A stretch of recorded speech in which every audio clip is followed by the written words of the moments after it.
When I think of self-defense, the thing that comes to mind instantly is physical self-defense. It's being able to protect yourself if someone starts something in a bar, if someone tries to mug you or whatever the case is. When I think of self-defense, that's what comes to mind. However, there is another form of self-defense that is arguably equally as important, and that is mental self-defense. Mental self-defense, in a nutshell, is being resilient against mental or emotional manipulation. This protects you against scams, it protects you against the mental emotional manipulation of high pressure sales tactics, signing up for fake guru courses where they prey upon your pain points in order to sell you something.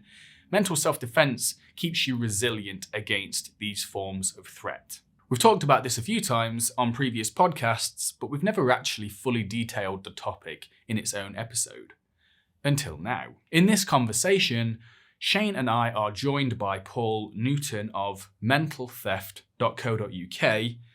Paul describes himself as being a mind reader who steals your shit. In this conversation, we talk about scams, popular scams, how to keep yourself safe from scams online, how to build a form of mental resilience, and what to watch out for when it comes to being scammed. Shane and I enjoyed this conversation a lot, and we really hope that you enjoy it as much as we did. The show notes for this episode can be found at ikario.com/048. And with that, let's get into the episode.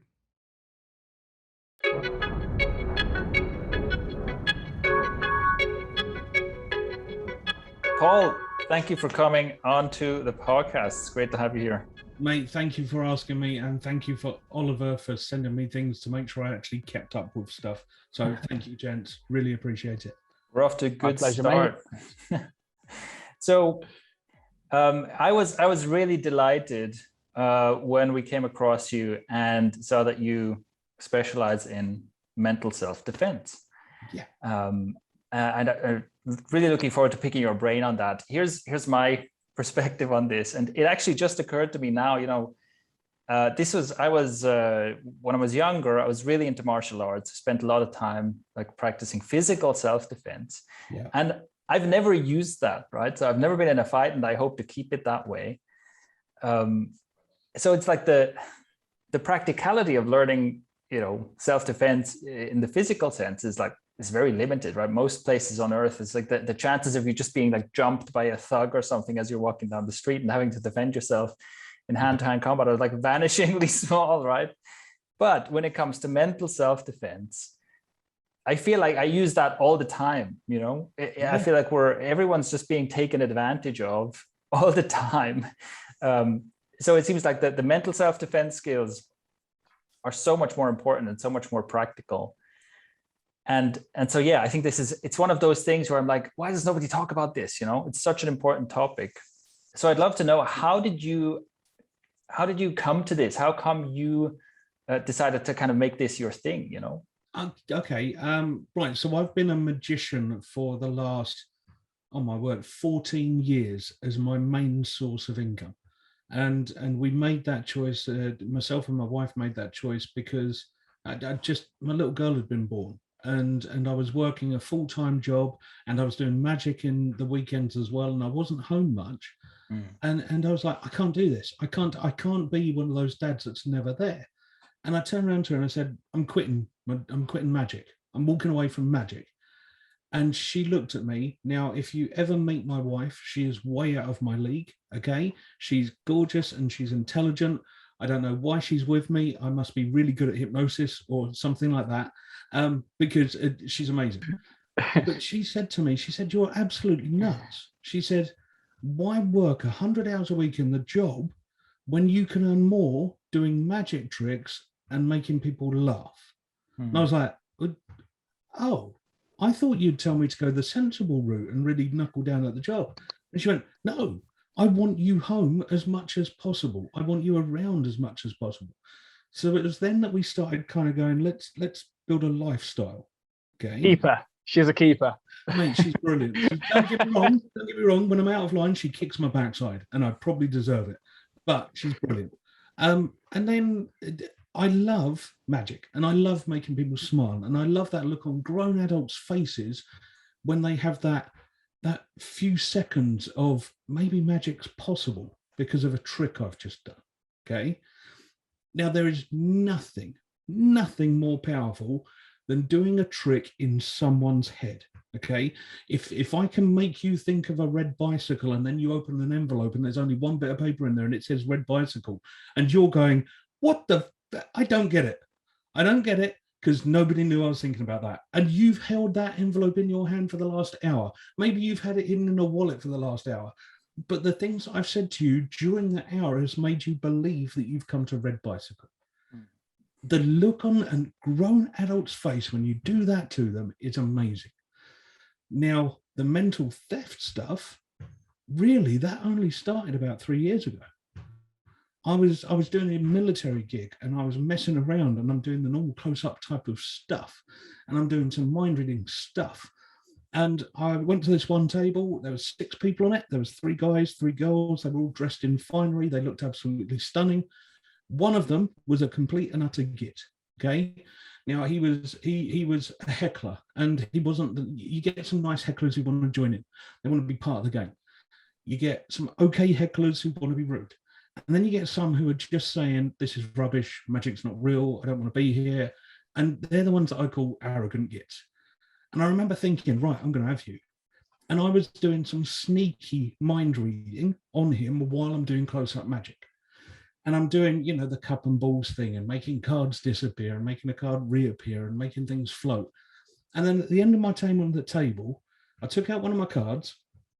I wrote down on the back of it, this guy's PIN number for his credit card, his username for his computer, his password for his computer, his mother's maiden name, his first dog's name, and the name of the road he first grew up on.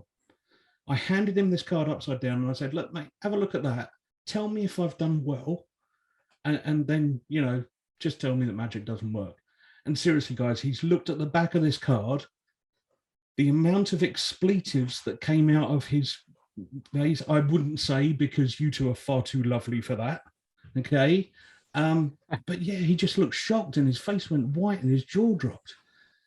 I walked away from that table because there's hundreds of other people I've got to go and entertain. But he then chased me and said, look, I need to talk to you. And I was like, okay. Now, being blatant, if you're in the middle of a military base and everyone else is armed with something and you're the only person that's not, and one of them grabs you and says, I need to talk to you, what you do is you listen a lot, okay? And he said to me, is mind reading real? And I was like, well, what do I do here? Now, if a little kid comes up to me and says, is Santa real? The answer is yes, okay? And I will happily help them believe that Santa's real by doing something. But when a grown adult who's a military officer starts saying, is magic and mind reading real? I thought I could do the only decent thing I could do, so I messed with him even more. And I said, right, I'll ask you 3 questions. You have to be honest. And he said, yeah, okay. So question 1, could I have brought anyone in here that could have got that information for me and fed it to me somehow, maybe in an earbud or something? And he said, no, I know that you got stopped at the gate. Your car has been checked. You've given us your passport, all the rest of it. There's no way anyone else came in with you. Brilliant. Question 2, would anyone at your table have given me that information?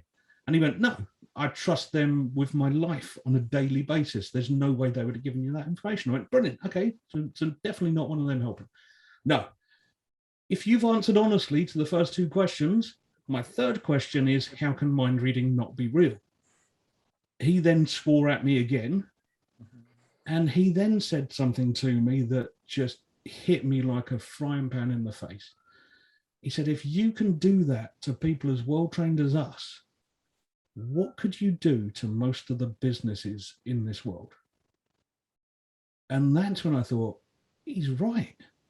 If I can do this to people while I'm warning them I'm going to do this stuff, what can scammers get away with when they're hiding? What can hackers get away with when they're hiding? All those stupid Facebook quizzes that you see, or the questions that you see somebody ask when they say, what's your porn star name? It's your mother's maiden name and the name of your first pet. What the heck? Stop it. Because they're out there and they're trying to get this information off of you. And I now kind of see it as my job to, let's be honest, let's be blatant here. There is so much going on. There's so much advertising. There's so much manipulation going on that I kind of want people to just stop, take a breath, and then go, do I need to give them this information? Why am I giving them this information? And seriously, mate, you know, social media is a great one. And me just saying about, you know, what's your porn star name? Yeah. You can lay a bet that 90% of the people that listen to this are going, I've seen that. Yeah. It's that blatant. Yeah. So it's like, so basically in this story with this military officer, you somehow, you get him to surrender this information to you without realizing it. And it's essentially like someone going, hey, fill out this fun quiz, which just happens to include all this information, right? And which then leads to someone saying, I swear I never told anyone about this. But no, you did, right? Yeah, there's a business networking group that I use in my area. And one guy, he sells health insurance. And in that group, he's known as a very intelligent person, and he's really sharp. He's really switched on to what he does. About 2 years ago, I did a trick and I nicked his PIN number for his credit card. Now, he happily still tells people that I did that, okay? And I saw him on an online networking thing yesterday. And even then, some new people came in and he went, this is Paul. He nicks PIN numbers. He nicked mine 2 years ago and I still haven't changed it. And it's like, dude, change your PIN number. Yeah. Come on. He's lovely, and if he's listening, hello Ben. But do you know what I mean? It's if I can do that in front of people that know me, in front of people that don't know me, while I'm stood there and saying, look, the title of this talk is I can steal your SH1T, and I'm going to prove to you that I can steal stuff from people I've never met before. And then I'm just stood there, and by the end of the show, I've got passwords and usernames from table 4, and I've got PIN numbers from table 8. And we've got somebody over there up, and we've done the red bicycle thing and made them honestly believe that before they came into the room they were thinking about a red bicycle. That's my job, mate. I now go around and prove to people, do you know what? You're better off using the security that's out there for free, and password managers and two-factor authentication and multi-factor authentication. And if you use some of this stuff, I can get you to stop 98% of potential hacks that will steal your money, and it's going to cost you nothing. Yeah. So right away, basically the first step, I guess, is to create the awareness of, hey, actually, it's kind of easy to get scammed. Yeah. And you don't have to be, it's not like they're after thick people, okay? This is happening to highly intelligent people as well. So something that I'm trying to fight against is the amount of times that I hear somebody go, oh, you'd have to be stupid to fall for that. So untrue. It's almost like someone who believes that is an easier target. Yeah, and they're normally the one that I would go for, because they think that they're too clever to be hoodwinked by me, which really means I'm going to do something they've never thought of. Paul, I was just going to ask. So when it comes to scams and hackers and everything, I'm really, like, personally, I'm really not clued up with any of this. I think it's kind of, if anyone's likely to get scammed, it'd probably be me, if I'm being completely honest. I'm curious, what are the most common ways that people actually get scammed? Like, how does it actually happen most commonly? Oliver, step number 1, you know me and you've been chatting via Facebook, okay? Yeah. Ping me your address, I'll send you a copy of the book. It will give you a load of help, okay? Even if that is just enough to make you go, all right, I'll use some of these tools because he's made a point in these stories.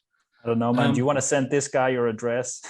This is it. Now Oliver's thinking, I kind of want the book, and I'm hoping I'll get it for free. That's been giving Paul my address. Yeah. So Oliver, if you want to send me a PO box that I can, that'll be fine. That'll be right. The easy ones, the blatant ones, are the phishing emails. Okay, so these are emails that come into everybody's inbox. They might be offering to enlarge a part of your anatomy. They might be talking to you about your Netflix account. The payment hasn't been done properly, and you need to click this link to make sure you don't lose Netflix. They might be saying your Amazon account, that iPad you ordered, the payment for £879 is going through today. But if that wasn't you, just click this link and we'll cancel the order for you. Okay, they're the basics. Now, the fact is, mate, they're getting better and better. And all it is really is somebody using a type of social engineering to get you to do what they want. If you click that link, they're then after your address. They're after maybe your Amazon login details. They might be after your O2 mobile phone login details. But if they start getting these login details, think about it. You two, quite normal gentlemen in this world, do you both have an Amazon account? There you go. Yeah. If you thought that an iPad was honestly being bought off of your account that you've never ordered, is there a possibility that you would go, I didn't order that, I need to stop that order? Yeah, I mean, that's the thing. It's like, it would make sense. You go, hold on, what's going on? And like, by the time, you know, the question is like, how soon do you realize that you're in the wrong place, Yes. right? Because obviously the first response is, hold on, there's something wrong here. Click, click, click, right? Yeah. Now, if you've, right, to you two and to anyone listening, right, if you get one of those types of emails, please do not click the link. Okay, that's the first lesson. Don't click the link. Log into that account the way you normally would. Now, if you've got your computer set up well and right, then your computer probably acts like a password manager and does some of the information for you when you go to log in to the right place.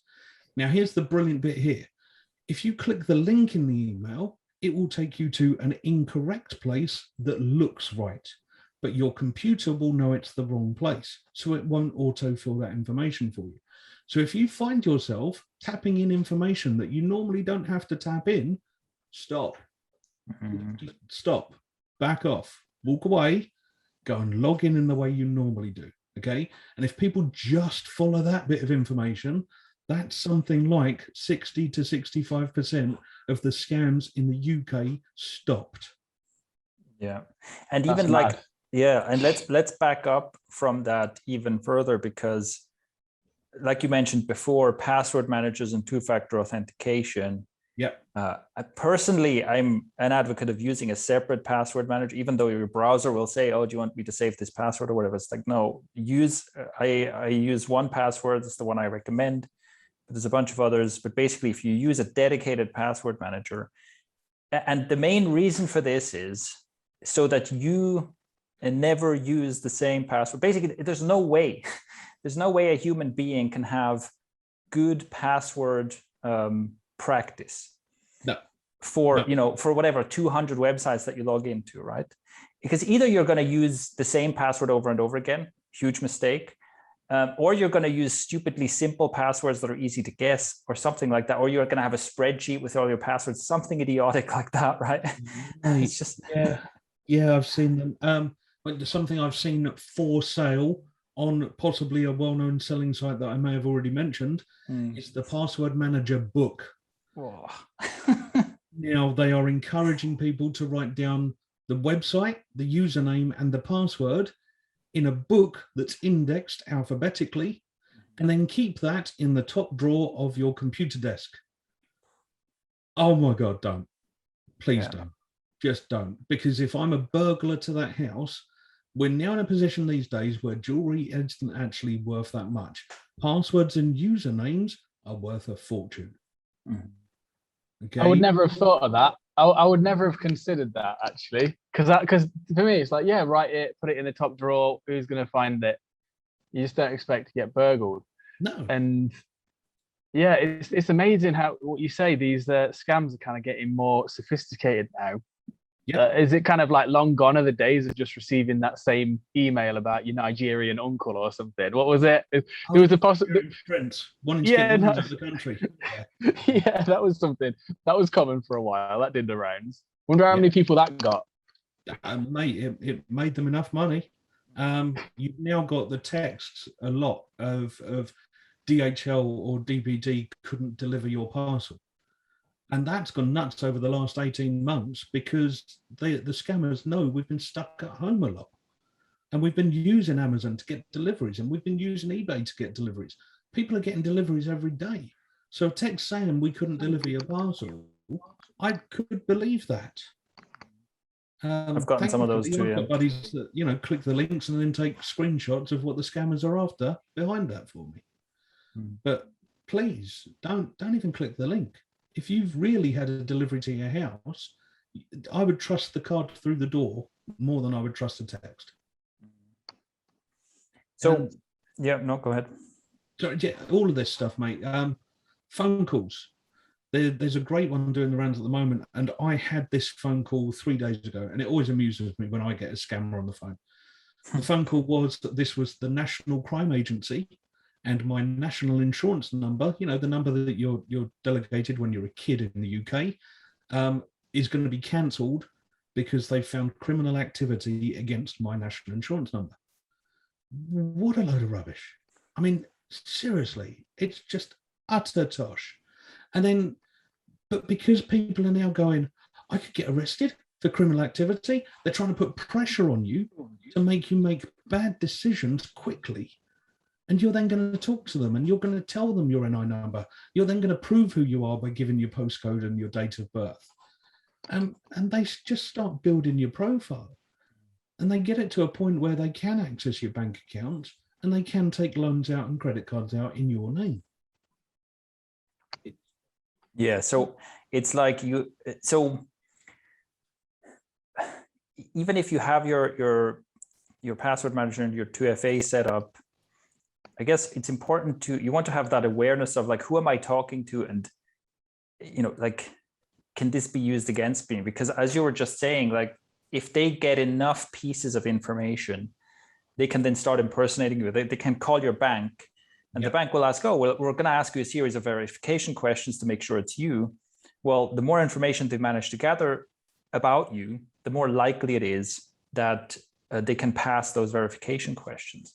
Exactly. Now, if somebody calls you and asks you for security information, no, I need to check out who you are calling me first. Because let's be honest, if you do honestly work there, you've looked at my account and you've got my phone number from that account. So really, I've already passed a massive step of security. The person calling me has not, okay? And I don't care if it's the real company or not at this stage, because I'm going to turn around, and if it's a great example is your bank or your credit card company. On the back of your cards is the phone number for customer services for that organization. So what you really want to do is you want to say to them, sorry, I don't know who you are and I'm not giving out any security information. I'm going to call you back on a number that I trust. Now you then hang up that phone, especially if you're on a landline in a house, okay? Because I can teach you ways to keep phone lines open, but it sounds like there's a dial tone. Okay, so if they kept the phone line open and put a fake dial tone on, you pick that phone up and dial a number, you haven't dialed anybody, it's still them. Oh.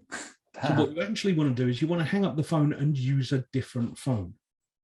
So you hang up the house phone and you use your mobile to call the number that's on the back of your credit card. Now, if it's a good company, when you've said that to the person in customer services, what they should say is, brilliant, I'm so glad you said that. Please call us back. I'll put a note on your account so that you come through to me. Mm-hmm. Perfect. Okay, because I can now go away. I can call them on a number I fully trust and I can get through to somebody and check that they're really from my bank. Mm-hmm. However, what a scammer will do is they'll say, but people are trying to defraud you now. We need to talk about this now. They're trying to take £1,000 out of your account. If we don't deal with this now, it's technically going to be your fault. They're going to push more pressure on you. That is like the golden shining light saying this is a scammer. Okay. Now, I buy, there's a certain market in London I go to and I'll buy kit for my magic shows when I'm there. I went to there a couple of years ago. I had 2 cards in my wallet. I did get them, they got lifted. There was a receiver that took the information. Okay. And people tried to use those 2 cards. by the time I got onto the train to head back home, so you're only talking half an hour, I had phone calls from my 2 credit card companies. Now, the first credit card company said, "Put it in with your credit card company. We think there's something dodgy going on. Have you tried to spend about £4,000 on this website buying various tools?" Now, you think about it, it makes sense. If a scammer can buy tools and get them delivered, that's easy to sell at a market or at a car boot sale. Okay. So even if they sell them at half price, they've got £2,000 in their pocket. And I said, no, I didn't. They asked security questions and I said, look, sorry, I don't know who you are. I don't trust you. If you are my credit card company, please put a block on the card. I'll call you back on a number I trust. Okay, now I'm on a mobile phone, so I can disconnect the call fully. I get another call almost straight away from the other credit card company saying, just want to check, have you tried to spend loads of money buying tools and getting them delivered to a house that isn't yours? And I went, no. I've had another credit card call me about this, but I don't know who you are. I'm going to hang up the call and I'm going to call you back on a number I trust. Now, this credit card company went, but we need to talk to you now. And I'm like, I'm sorry. We need to talk to you about this now. This is important. They're trying to use your cards. You've got to do this. You've got to do that. Now, You care. it really was the credit card company. But how bad of them is that? Yeah, it's terrible. They should have gone, actually, you're right. You don't know who we are on the phone, and you should be worried about your security. They didn't. They tried to have a go at me for worrying about this. Mm. So I hung up the phone and I called them back on a number I trusted. I then pointed out what I do for a living, and I said, I think some of your people need some training. Did you sell them a training package by any chance? I couldn't possibly say. It would be wrong of me to tell you. Okay? There we go. Yeah. Well, on that note, I'm wondering, Paul, are there any times in your sort of origin story where you've actually been scammed? I love that in my origin story. Now I feel like Wolverine or something. That's Yeah. I appreciate that so much. Are there times I've been scammed? Yes. There's one I can think of, and it's a really old school scam, and I remember feeling like I had won the lottery at the time or something. I was walking along quite a main street in London at the time because I lived there back then, and this guy in a really nice car pulls up and he says to me, look, I sell watches for a living, and I've just sold 200 of these to this retail store. And for some reason, the company sent over 5 too many. So I'm going to sell these ones for cash. And he showed me them in a catalogue, and these watches were worth, I can't even remember now. I was probably drunk at the time, to be honest with you. But you know, in the catalogue, it shows that they're worth £500 or £700, and he wants 75 for them. And I bought one of these watches, and then you look at it the next day and you go, that gold's a bit flaky there. That's and you know, just silly things like the second hand doesn't seem to move every second, does it? But you know what? It's an amazing scam because it plays on the fact that most people like to think they're getting away with something. They like to think they're getting one up on the man, or you know, they're getting away with something a little bit naughty, but it's not necessarily illegal, and you're getting an amazing deal. Okay. And you can now change that story, and you can say flat screen TVs. You can say laptops. You can say, and the same scam is still happening now. Now, the example I just gave you of me actually being done by that was 22 years ago. Okay. And no joke, buddy of mine called me the other day saying, oh, this bloke pulled up in an amazing car. And he had these watches, and I'm like, oh my God, still doing it. Still doing it. Exactly. Same guy. Yeah, probably the same guy. So funny, wouldn't it? If I described it, they went, yeah, sounds like him, but 20 years older. Yeah, a few more grey hairs, but same guy. But yeah, and these things, and that scam for me, that scam is, this will sound wrong, but I have a lot of appreciation for amazing con artists because they play this game and they put on this show, and they draw you into the show, and they draw you into belief, and they draw you into making you think you're going to win at something. And then you turn around and you go, well, I've lost a few £100. but I'm not going to tell anyone about it because I'm embarrassed. Mm. And I'm not going to tell the Yeah. police because I was doing something a little bit naughty. So they're going around and getting away with these scams that are just beautiful, and they're not even getting complained about. Yeah, nobody wants to admit it. Yeah, you know, the funny thing is, like, I think that the first time I ever got scammed was I got roped into one of these, like, street side, you know, one of the cup and balls kind of thing. Yeah.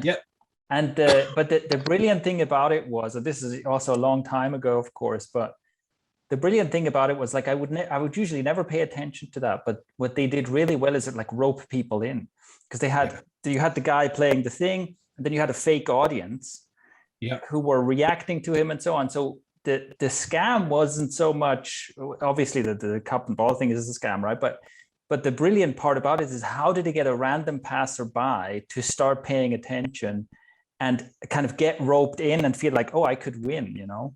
Yeah. And so, but it's this, like you said, you know, I mean, I probably lost like 20 euros or something. And it's almost like, and yeah, who am I going to, you know, I'm not going to make a fuss about that. And also, why was I playing a game on the side of a street? It's like, they get away with it, right? This is it. And you're currently talking to a magician who's made a living out of that scam move, but calling it entertainment.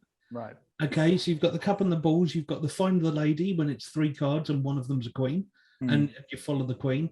And you know, I've got buddies that are so good at find the queen, and they will even make it look like they've bent the corner of the queen card, so you think you've got the card marked, so you know which one it is. And then when you put down that €50 or £50 bet, you know you're going to win. You know you're going to triple your money. And they turn over the card with the folded corner, and no, it's still a 5. What the hell? It's because somebody like me, who can manipulate cards and make you look the other way, has just pulled the wool over your eyes. And like you said, are you going to kick off? Are you going to run and find the police? Are you going to go and find a policeman and say, look, I was gambling illegally? I was gambling and I got ripped off. Are you going to do something about it? Yeah, I was gambling illegally and I lost. What do you mean, sort of? Yeah, I don't like that. Can you arrest the people, please? Can you arrest him for not really breaking any law that I can prove? Yeah, I can relate to the not wanting to admit it, because the time there's 2 times I got scammed. First time, it's really embarrassing. Basically, I was in London and I walked past this dude who was it seemed like he was begging for money for this orphanage in India somewhere. And at the time, I was the super nice guy. Never was afraid to say no to anybody, basically. And I think back to the person I used to be back then. I was just like this sheep, just like walking around, like, hey, dead happy, harmless, completely. Perfect target, right? So that man, over the course of, say, 20 minutes of talking to him, somehow it was like emotional manipulation and serious charisma on his part. Like, he was able to fire off every possible trust signal to me that this guy actually is legit. But in the moment, I couldn't challenge. No. But only after this had happened. So he basically managed to get me from being skeptical about even does this orphanage exists. Then he ran some sort of spiritual, like, numerology test on me. And then came, well, did you think of that number? Oh, I did think of that number. Oh my God, this guy there. And then over time, I managed to, because I didn't have any money on me, but he managed to convince me to go to an ATM and take out 20 quid, give him 20 quid. And then he asked for my prayer beads that were around my neck, which I then gave him for some reason. And then, like, the straw that broke the camel's back was he asked for my headphones. And I was like, that was the moment. And then he noticed right at that moment, the spell had broke. He knew he'd gone a bit too far. He goes, oh, what about these headphones? They're very nice. And I was like, hang on, mate. Are you joking? And he was like, oh, no, brother. No problem. Have a good day. And walks off. And I'm stood there in the train station just like, what the fuck just happened to me? That was so strange. It was like 20 minutes where I wasn't even in my own body. It was very, very weird. And so that was the emotional side of things, the emotional / mental. Find him again, I'd love to chat with him. Seriously. Yeah, me too. I don't know if it'd be a chat though. We should get him on the podcast. Get him on the podcast. Chat to him. How did you do that? Yeah, I'd end up buying his $3,000 course or something by the end of the conversation. You're like, what? Hang on, what? But do you know what? You've got right in this chat here, right? We've got 3 blokes. We've all just admitted we've been scammed in one way or another. Okay, and to be honest with you, we need that more, because we have a very, very blokey attitude of, oh no, nobody could scam me. So what happens is these stories stay hidden. Now the fact is, we've just told 3 very different stories of us being scammed. So anyone that's listened to this in the future, if they start seeing that script happening, they're going to go, hold on, do you remember Shane saying this, or Oliver saying this, or that weird bloke with the trilby saying he did this? Then hopefully we stop another scammer just by admitting how things happen. And if more people open up about when they've been scammed, we'd get the realistic numbers of what's going on out there. And more people would understand it. And you cannot turn around to your parents or your aunts or your uncles or your nan and your granddad. You cannot say, look, I need you to watch out for this because I think you're stupid enough to fall for it. Okay? What that will cause is an argument in whatever household you're in. What you can say, though, is, I listened to this weird bloke, he wore a grey trilby, and he talked about this scam. I don't think you'd fall for it, but I just want you to know it's out there. That's a conversation you can have. And fingers crossed, we'll stop some of the people that we actually care about getting scammed and then being embarrassed about it. Yeah. So I think that's just the awareness of this, the awareness of how this kind of thing works is really valuable. And I mean, the way I see it is like there's almost like a healthy level of paranoia to have, where if you're aware, if you understand that, like if you basically understand how your stuff online is secured. For me, it's always there's a reframe that I think is useful, where I want an inconvenient process. So if I like the fact that before I can make a purchase with my credit card, it will, in order to basically, it will throw up a prompt that goes, okay, you have to approve this payment now. And in order to approve that payment, I have to take out my phone and either pass the biometric thing there or know the password for my phone, and then open the app and be logged in that app and then confirm, yes, make this payment, right?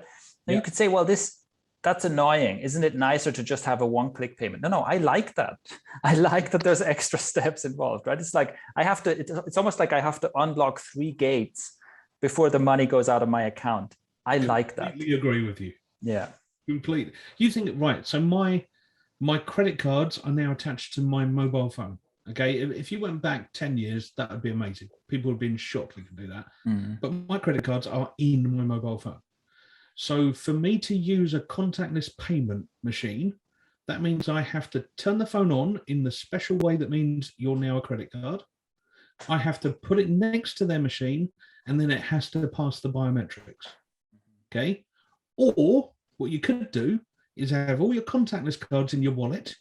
I can walk past you with a receiver and I can nick the information because you haven't got an RFID protector card in your wallet. Oh yeah, that's also a good point. I think that if you're also something I learned a couple of years ago, right? If you have a wallet with cards in it, it has to have an RFID shield or something, because otherwise you walk through a crowd, someone like brushes past you, and that's it, right? And right, I'm gonna show off something branded now. I've got credit cards with my branding on them, but that is an RFID protector. Oh. So it just looks like a credit card with my company name on it. But loads of the people who see me do talks about this stuff, they then go, I need one of those RFID protectors. And I go, there you go, bud. And They're like, but really? And it's like, yeah, they cost my company money. So you can buy them off me, or you can make a donation, or you can buy a shed load of them, and I'll give some of them to the ladies at the Women's Institute who can't afford them, or I'll give them to a charity that need them. But the fact is, It's a branded RFID card, so you can keep your favorite wallet. Just put this on the outside of the cards and it blocks all the contactless information. Yes. You can go onto Amazon, you can type in RFID protector wallet, and there will be wallets of all designs that have this stuff built into them. And the price points will be, you know, from £7 to £200, depending on what you want. But the fact is, if you're just walking around with a canvas wallet or a leather wallet and it has no protection in it, and you've got contactless cards in that wallet, you're right, Shane. I can walk past you with a bit of kit that costs me less than £50, and I can lift that information off you. Yeah, it's pretty crazy. Eh? Yeah. I wasn't even aware of that because I was thinking, hang on a minute, what do you mean? Because I was thinking, what do you mean? Like you walk past someone and then that's it.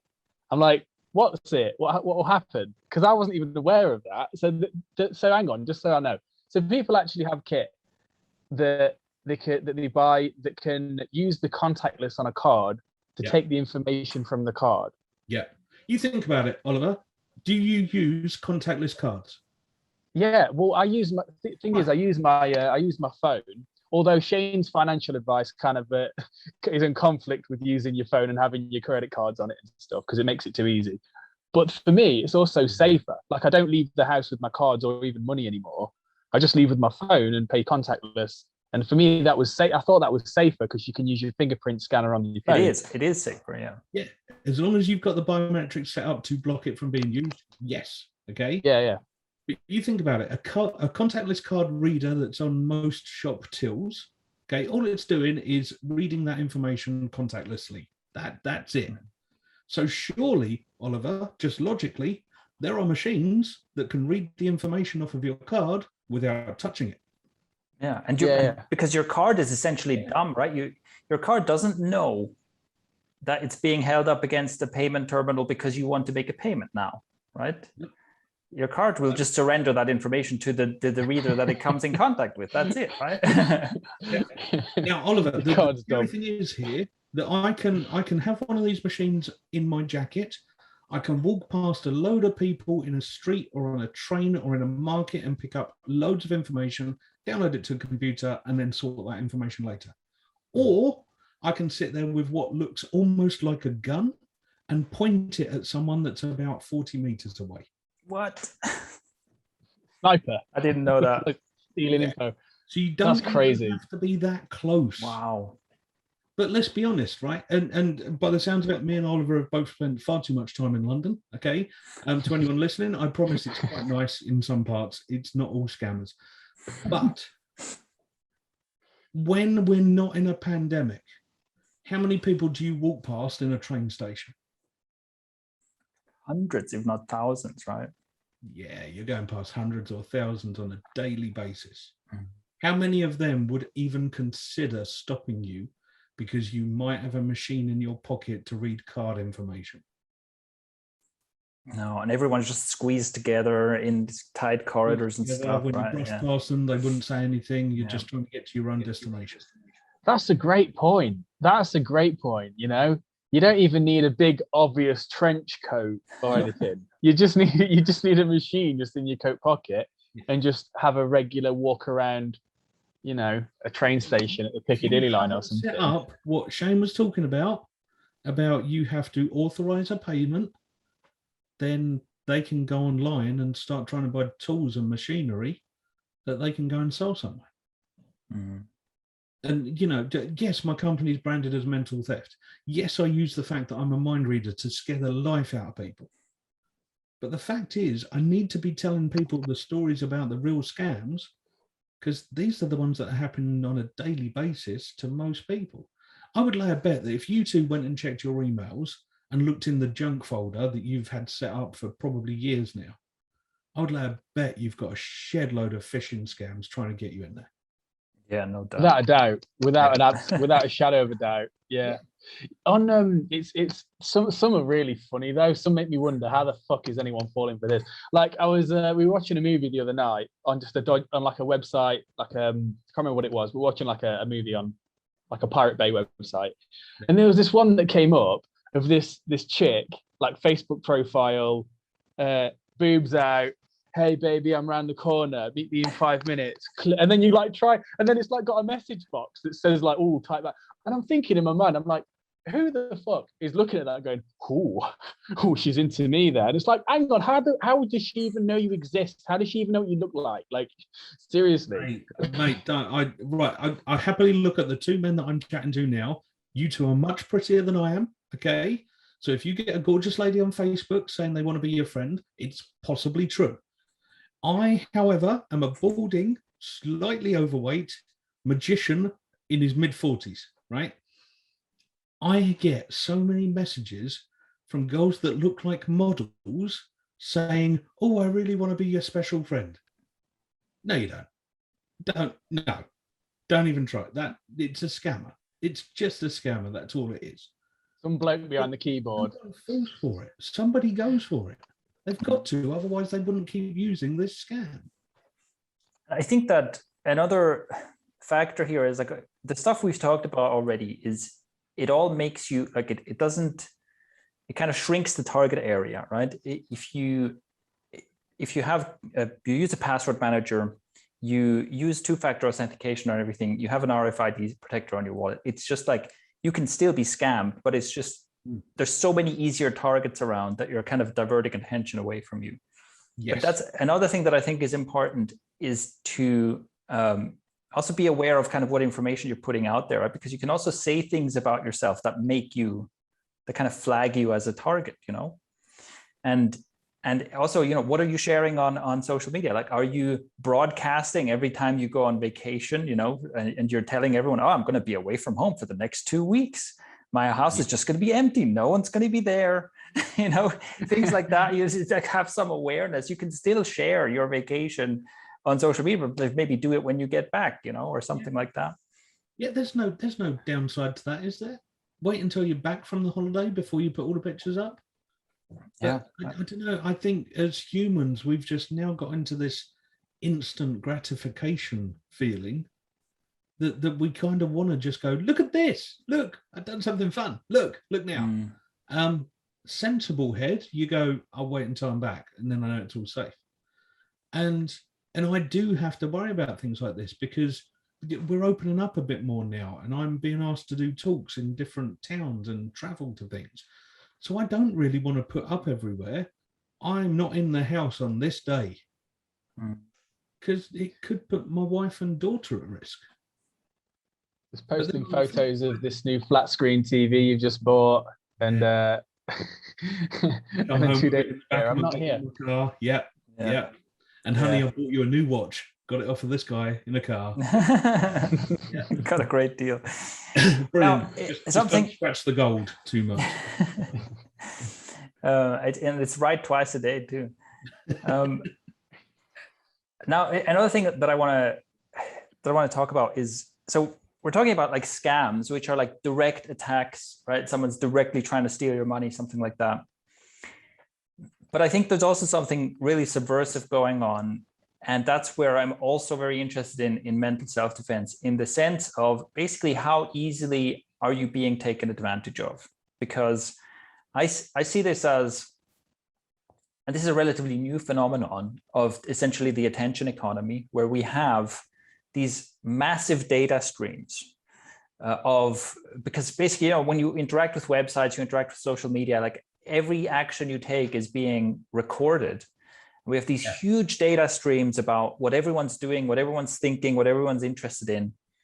And unfortunately, the way the world works is there's lots and lots of people and companies and institutions that want to take advantage of this somehow, right? It's just, that's just how it works. It's like a gold mine of information that anyone who wants to, whatever it is, a business wants to make more money, a political party wants more votes, a dictator wants more power, whatever it is, they're like, they would be idiots not to tap into this data stream in order to manipulate people and nudge people in the direction that they want to nudge people. Yeah. And this is something that I also feel like there's a lack of awareness and the lack of the self-defense of, hey, hold on, am I, you know, it's so easy for people to become captive and become outraged about something they read and engage in some conversation and become adversarial with each other online and so on, where it's like, hold on, am I just being roped into kind of a much more elaborate, larger scale scam here? You know, is that what's happening to me here? Is this really me?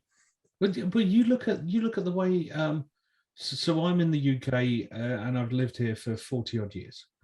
But you look at the voting that's happened in America in the last 2 elections. How much do you trust it? Now, I'm going to be careful there, okay, because saying trust it is dodgy, because I'm not necessarily saying how much do you trust their system of voting or their way of voting. What I'm actually asking is, how much do you trust the information they were fed when they were making the choice of which ways they want to go? Exactly, yeah. Yeah.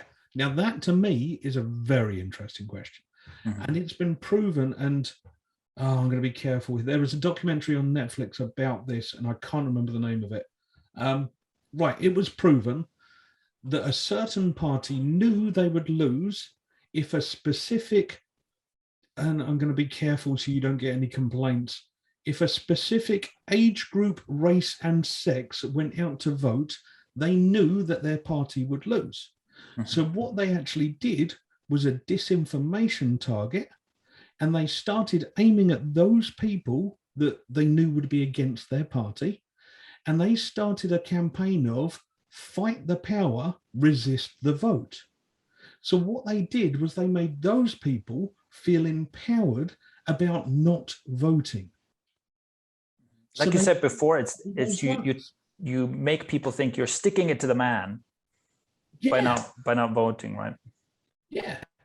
Your people need you, and I might be looking at stereotypical Paul Newton type person, and if you're just listening to this on audio, mid-40s, white bloke who's overweight, okay, your people need you to fight this. My sort of people need my help. What do I have to do? And if it's then, we're going to show them because we're against this, don't follow their rules. Now, the fact is, you don't know who's paid for that campaign. You don't know who's backing that campaign at all. Yeah. It might be exactly the people that I disagree with fully, but they've just used my own bias against me.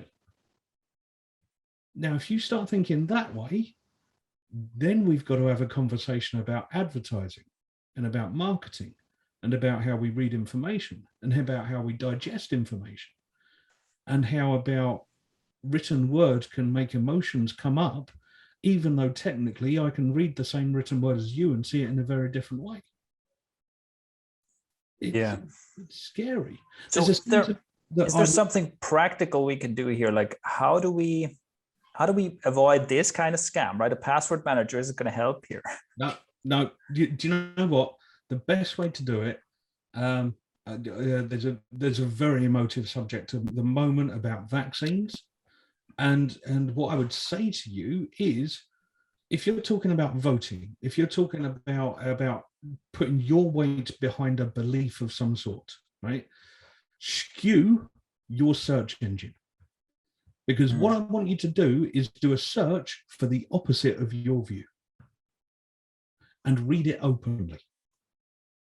Okay, now if you can openly read the opposition's view on what you believe, you get a more balanced view. Okay, because you're now going to start skewing search results to give you the information that you disagree with, but it's going to be written in a nice way. So it's believable. Okay. Yeah, I really like that. Yeah.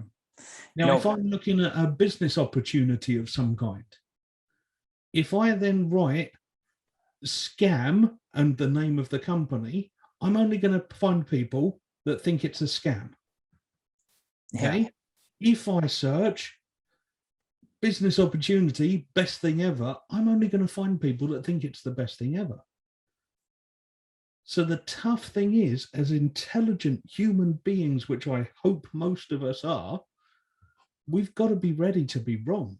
What you just mentioned, I think, is amazing, right? Because with your search engine, your social media feed, and so on, it's all serving you what you want to see. Essentially, it's optimized to do that, right? And so you can almost trick it into serving you a more balanced view by searching for things you usually wouldn't. And I have a personal example of this where for a while, and in general, my views are on most topics or many topics are more liberal leaning than conservative leaning. Although I I refuse that categorization in general, but many of my beliefs are more liberal leaning. And for a while, I would consume certain kinds of content, which was usually like humorous content. It's like you watch John Oliver or whatever, and they have this kind of political but funny content. Yeah. And I enjoyed that for a while, but at some point I kind of snapped out of it because I realized that what it does is it presents an overly simplified worldview that makes you feel superior for what you already believe. Yes. And you're constantly being told, look how right you are, and look at what idiots are on the other side of this issue. And for me, that's become a red flag. If I think about anything, like you said, like vaccines or who to vote for or whatever, if my worldview suggests that the people who disagree with me must be malicious morons, the only possible way that someone is on the other side of this issue is that they're both an idiot and evil, then that's a clear sign that my worldview is much too skewed. And I have been fed this biased feed of information that is essentially manipulating me. Yeah. Now, this is it. And I was talking with a friend about this a while back. If you take some conspiracy theories to the massive degree, okay, and we can see, and it's been in the news, that somebody has hurt a person because they believed in a conspiracy theory. One guy a while back, good few years back now, actually hurt people in a pizza shop because he believed that downstairs kids were being killed and they were being fed to somebody. I heard about that. Yeah, any sensible person goes, surely we should look for facts first. Okay, here's the scary thing. Anyone that believes something to that massive degree does so from believing they're doing good. Yeah. Now, that's kind of the way I try to look at everything. Okay, even if somebody has completely opposing views to me, they must believe that from their side, they're doing good. So on that, absolutely, yeah. Okay, we can now have a conversation on that because I can find out where you're coming from and why you believe you're doing good in that view. Mm-hmm. However, what I have noticed in the last few years especially is certain organizations are trying to make people believe there are only ever two options. You've got to go A, you've got to go B, that's it. And that's what creates exactly what you were just talking about. We're Team A. Team A is right. The intelligent people are on Team A, and the people on Team B, they're thick, and they think differently to us, therefore they are wrong. And you have to protect your country from them. Yeah, you have to protect your country from them. Our borders are in trouble because Team B, there might be more of them than us, or they might be more vocal than us. So therefore, we've got to be more vocal than them. So what does that do to Team B? Team B are now going, look at them, they're shouting, they're being more vocal than us. And you just kind of end up going, hold on, we're arguing about something that we really shouldn't have much of a hand in. Okay, I can sit here and I can talk about magicians, and I can talk about con men, and I can talk about sleight of hand, and I can talk, but I should not be trying to tell you the way to have your political views because I don't know enough. But and also, I think at base, I think we often probably agree with our perceived enemies in this sense about much more than we disagree. Because, if you're an anti-vaxxer, the reason you're an anti-vaxxer is you want to keep your family safe. Yeah. And the reason I think you should get vaccinated is because I want to keep my family safe. Right? It's like, actually, we agree about most of it. And there's like a little layer on top where we have been fed different information. And now we're like sworn enemies, We're now sworn enemies because there's so much emotion involved. Mm-hmm. And like you said, and like we've said, the fact is both sides want to protect their families, and both sides think they're doing so from being good and from a position of love. Yeah. Whereas actually, we've kind of been taught it's A or B, and if you don't agree with A or B, you must be an idiot because the other side's wrong. Mm-hmm. That's scary, mate. You look at the whole Brexit issue, and that it's A or B. That's it. The only choice now is A or B. Yeah. And you look at so many arguments that happen on social media, which now is just a broadcasting station without any real rules. It's A or B. And if you disagree with me, I'm just going to shout you down. And I spent a lot of time. I specialized in marketing for a few years, and which is kind of another type of con. And the problem there is I come at it from a marketing perspective, because I understand that a simple emotionally charged narrative is the easiest way to get a message across. So if I want to manipulate someone, then the easiest way to do that is to paint a very simple story, to like a very simple story of this good, this bad. You want to be on the good side and against the bad side. Now give me your money, right? Something like that. It has to be very, very simple, because essentially complexity creates friction. If we don't want to, you don't sell something by making someone think, right? Yeah. So you want to remove that friction. And so I understand why these simple stories, these simple narratives, and these kind of good versus bad, in-group versus out-group, that's the stuff that spreads. And I mean, the only thing I can say is like the kind of the frame of reference I use. And this is where, this is kind of my mental self-defense model for this, is that if my view on something isn't uncomfortably complex, then I don't know enough about it to make an informed decision, right? If I look at something and say, well, this is simple. It's like you said, it's just A or B. A is clearly right. B is clearly wrong. No, you're just being an idiot, right? That's when you're still in that like stream of manipulation. Someone's pulling you along a stream that's designed. Someone has put you into a funnel, and you are happily going along with that exactly stream of conscious or thought. Yeah. I have a rule in my life, Shane. I don't know how to fly a plane. Okay, so I don't tell the pilot what to do. It really is that simple.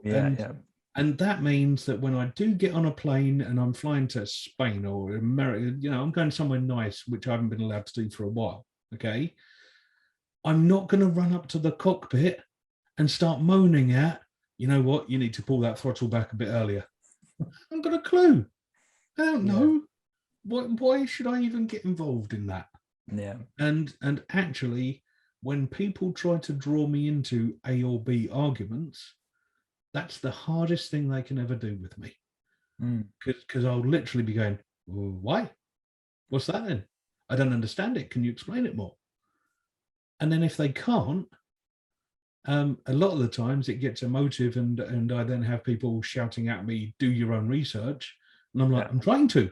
That's why I'm asking. Yeah, that's great. It's almost like the Socratic method, right? You just keep asking questions. Yeah. Ask questions, be interested in the answer, and then ask more questions about the things that you're not clear about. Now, if you were in marketing, okay? And we both know that advertising is skewed dependent on what you've searched for, what you've looked at, things like that. My mobile phone is amazing for it. I can search for stuff, and then you get vouchers coming up for the thing you're searching for. Now, I love that, because as far as I'm concerned, if it's something I was looking at buying anyway, or I need to use for my business, myself and Jesse and a couple of other people that I do work with, we happily ping each other messages saying things like, we're probably going to go and buy this next week, going to get this sorted next week, and have a bit of a Google search for it as well. Because you can just lay a bet that within about an hour, you're going to get vouchers to get money off of the thing you were going to buy anyway. Yeah. Now, that kind of manipulation, I'm all for. I love that. But yeah, mate, some of the things that, can you imagine if I got into politics?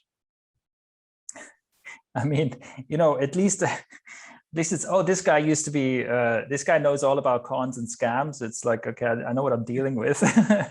I'm going to be fine with all these politicians. It'll be good. Yeah. But how much could we rock that boat if you and I went into that arena? That would scare a lot of people. Yeah, I mean, it's, actually, and on what you just said, right? With essentially, you can almost use it to your advantage to get the coupon and whatnot. Yep. For me, I have to say, like, I also don't participate. I guess it's maybe also because I know how the sausage is made. It's like I don't want any part of it. And this is in a way also a layer of defense. I use ad block and VPN and basically block everything all the time.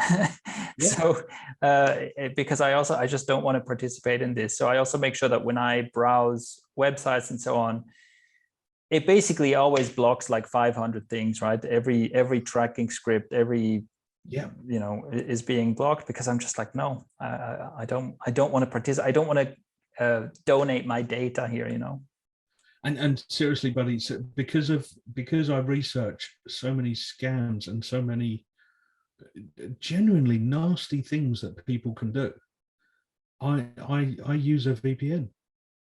Because I don't really ever want my daughter to turn on her laptop and some advert come up for something that I've been researching. You look at some of the stuff I've had in my history. You don't want people looking at that. And yeah, it's just not worth it. But then on the flip side, I know when to just use 4G and not hide my phone away because I'm after a discount on something. Yeah. It's weird, mate. It is really weird. And living the life I live now, don't get me wrong, I'm not rich. I'm not driving a Ferrari. I'm dad most of the time, and I get invited by corporates to go and speak to their people and scare them a bit. But I love my lifestyle. I love being home. I love being dad. I love being a husband most of the time. I'm never going to be chasing ridiculous money because that's just not me. But actually, that's part of the reason that I'm on your show, is because me and Oliver started having a chat about why did you get out of the corporate world and what happened. And when I turned around and went, mate, I'm a magician. I now steal stuff for a living. And that was it. Us three started chatting. Yeah. I don't know. I love my lifestyle. I love my wife to bits. I love my daughter to bits. And I just don't see any amount of money that would pull me away from them for the amount of time that I've had with them living this life. Yeah. I mean, it's awesome, right? It's really cool that you found a way as well to, and this is also something we talk about at ikario a lot. It's like the idea of breaking free, and you found a way to, like, you're doing something that you're good at, you're doing something you enjoy doing, and you're doing something that's meaningful to you because basically the more people learn about this stuff, the better off everyone is, right? So it's really awesome that you managed to break free in your own way there. Well, this is it. And so we had a chat before I came on here. And what I said then still stands. If just one person listens to this and then, they're out and they hear someone using a script that they go, hold on, that sounds like that watch deal in that car. Yeah. I'm not going to listen to this because I'm going to end up buying like a £2.50 watch for £75. That's a scam. If just one person doesn't get scammed, then me and you have done something good today. For sure.